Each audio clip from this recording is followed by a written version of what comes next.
पोशाख दी क्लथिंग हब मोंढा सेलू संपूर्ण परिवाराच्या वस्त्र खरेदीचे समाधान। पोशाख मोंढा सेलू।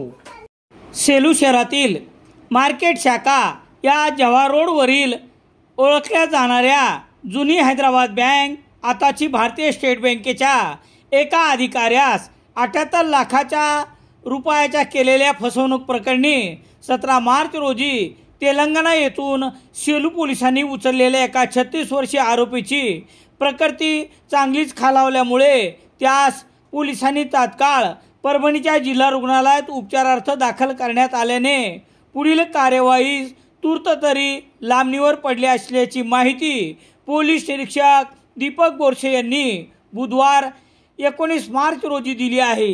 याबाबतची माहिती याप्रमाणे। सेलू शहरातील भारतीय स्टेट बँकेत सहाय्यक व्यवस्थापक पदावर असलेले गिरीश सोनम यांची मोबाईलवरून अज्ञातांनी सुमारे 78 लाख रुपयाची रक्कम वेगवेगळ्या 3 खात्यात त्यांच्याकडून देण्यात आल्यानंतर आपली फसवणूक झाल्याचे लक्षात येतात सोनम यांनी पोलिसांचा तक्रार दाखल केली होती।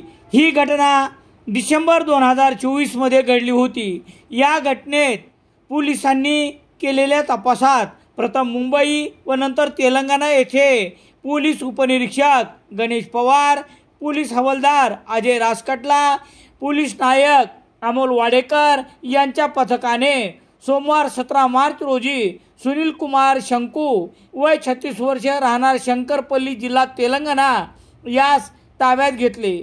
तपासात 19 लाख रुपयाचा व्यवहार झाल्याचे निदर्शनास येतात आणि आपण भलत्याच प्रकरणात अडकलोय असे आरोपी सुनील कुमार शंकू यास कळतात सेलू पोलीस ठाण्यात पोलीस चौकशी करताना अचानक आरोपीची प्रकृती खालावल्याने त्यास परभणी येथील जिल्हा रुग्णालयात दाखल करण्यात आले आहे अशी माहिती पोलीस निरीक्षक दीपक बोरसे यांनी दिली आहे।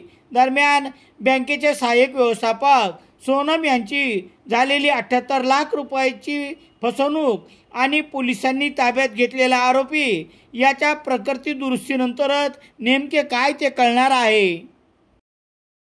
Mauli aqua star complex bus stand Selu नामांकित कंपनीचे आरो वॉटर प्युरिफायर व आरो प्लांट विक्री व दुरुस्तीसाठी भेटा। Hanuman Kadam, Rameshwar Kadam, Mauli aqua star complex bus stand Selu.